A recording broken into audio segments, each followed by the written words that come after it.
Every year, over 420,000 people lose their lives because of food. One of these deadly items is found in Taiwan. The number one on this list is practically a human harvester. If you see it, don't eat it. Have you ever eaten something, only to find out later that it's illegal in some countries? You might think it's just a matter of taste, but in truth, many foods around the world are explicitly banned by law. Some are outlawed due to their deadly toxicity, others because of animal protection, public health concerns, or even international politics. According to the World Health Organization, around 600 million people fall ill from food-related issues each year. Of these, more than 420,000 die as a result. These numbers are not only alarming, they remind us that eating can be far more dangerous than we imagine. Among the billions of foods on this planet, which ones are the most unexpectedly lethal? Number 10. Aki fruitif. You think fruits are always harmless, and durian is the only one notorious for its overpowering stench. Think again. The real killer hides behind a smiling facade, a kiwifruit, native to West Africa. Inside its ripe flesh lie two deadly toxins, hypoglycin A and hypoglycin B. Their names may sound like vitamins, but they're anything but. Ingesting them by mistake can lead to uncontrollable vomiting, dizziness, rapid blood sugar crash, and in severe cases, death within 24 hours faster than you can call an ambulance. This terrifying reaction is known as Jamaican vomiting sickness. Between 1989 and 1991, Jamaica alone recorded 28 cases of poisoning from ackee, 6 of which were fatal. In 2000, over 100 cases of poisoning or death were reported in Haiti. But ackee isn't entirely malicious. Scientists discovered that once the fruit naturally ripens and splits open, the toxins gradually move into the seeds, making the flesh relatively safe to eat. Still, in 1973, the US FDA banned the import of fresh ackee outright. Even canned ackee must pass stringent safety checks before hitting the market. The reason? No one wants a fruit to trigger a national health crisis. It's like a ticking time bomb. You never know which bite might be your last. Ironically, this so-called king of poisonous fruits is also Jamaica's national fruit and a key element of its cuisine. Ackee with saltfish is as culturally important in Jamaica as dumplings in China, sushi in Japan, or foie gras in France. It's even immortalized in folk songs and album covers. When properly prepared, ackee has a creamy texture like scrambled eggs, and when paired with savory fish, it delivers a mouth-exploding taste sensation. The contrasting layers of flavor and aroma are so captivating, some people are willing to risk their lives for just one bite. Danger and delicacy, these two, always spark our curiosity. Few people know that ackee also had a financial history. Its seeds were once used as weights in British colonies, and even gave rise to a currency unit, the Gold Coast ackee, a fruit that once backed currency. That makes it a rare specimen in both culinary and economic history. In short, ackee is a multi-functional warrior of the fruit world. But one misstep could turn it into your fatal final chapter. Number 9. Kosu Marzuf. You think the smells of durian or stinky tofu are child's play. Brace yourself. This next contender challenges not just your taste and smell, but your very sanity.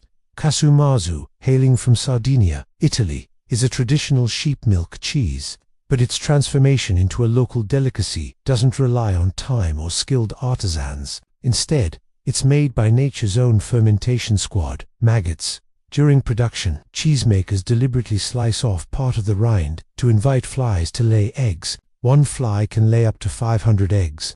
When these hatch, the maggots burrow into the cheese, consuming and excreting it repeatedly. Their digestive enzymes break down the fats, pushing the cheese into an advanced stage of fermentation, essentially controlled rot. The resulting flavor is described as intense, pungent, and long-lasting, sometimes lingering for hours. Visually, it's just as shocking. The cheese is teeming with translucent white maggots, each about 8 millimeters long. Disturb them, and they can leap up to 15 centimeters. Most eaters need to shield their face to avoid being hit by flying larvae. But it's not just gross, it's illegal. Since 1962, the Italian government has banned casu marzu due to hygiene concerns. Although no formal cases of death have been linked to it, there is a risk that live maggots could survive digestion and infest the human intestine, a condition called pseudomyosis. That was enough for the European Food Safety Authority to veto it entirely in 2009. It earned a Guinness World Record as the world's most dangerous cheese. Still, behind this danger lies deep nostalgia and pride. For Sardinians, casu isn't just a taste, it's a cultural icon. Some even believe it boosts male virility and brings good luck at weddings. To outsiders, it's contraband, but to islanders, it's heritage. Thus, it entered an underground market. With an annual production of 100 tons and a black market value of €2 to $3 million, roughly $2.10 to $3.2 million USD, that's twice the price of legal cheese. Despite fines up to €50,000, shepherds continue to make it in secret. Eating this cheese feels like joining an underground society. If you don't understand it, don't ask. Casu is like a mirror, reflecting our boundless culinary imagination. If we can accept fermented tofu, blue cheese, or stinky tofu, why not this? It sits at the crossroads of taste, psychology, law, and culture. It's a rebel of civilization and a symbol of Sardinian culinary faith. Number 8. Shark fin, traditional Chinese cuisine. Shark fin has long been one of the most prestigious delicacies. At lavish imperial banquets and extravagant wedding feasts, it once reigned supreme. In palace dramas, it's always held aloft by eunuchs, hailed as the royal heavenly delicacy. The variety of shark fins is vast. Tianju fins, as long as 1 meter, group fins, cowhide fins, each with their own traits and prices. Some, like the so-called group fins, are actually the muscle tissue from a shark's belly, soft in texture and gently priced. But behind these elegant names lies a brutal reality. Shark fins are simply the fins of sharks. And to harvest just 5% of a shark's body, entire sharks are mutilated. Most shark fishing boats lack refrigeration and can't store full carcasses. So the most cost-efficient method is used. Slice off the fins while the shark is still alive, and toss the body back into the sea. The finless shark then sinks, suffocates, and dies a slow death. This luxury comes at the cost of millions of lives. Each year, an estimated 73 million sharks die for the shark fin trade. Half of this global trade flows through Hong Kong alone, turning one city into a species slaughterhouse. But is shark fin really that nutritious?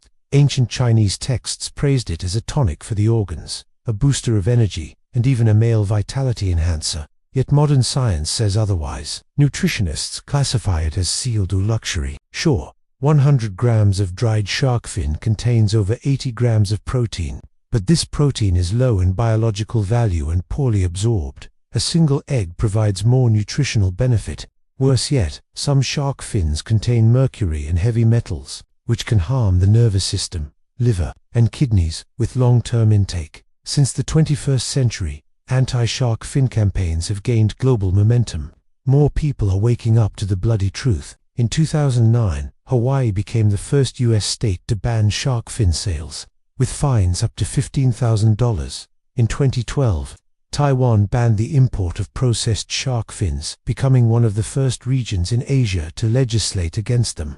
That same year, mainland China outlawed shark fin at official banquets, removing it from state menus. In Hong Kong, luxury hotels like the Peninsula and Shangri-La followed suit, discontinuing shark fin dishes. Once a symbol of wealth and power, shark fin is now the poster child of environmental destruction, a reminder of our moral struggle between appetite and responsibility. Sometimes we eat to be satisfied, but sometimes we choose not to eat to show respect.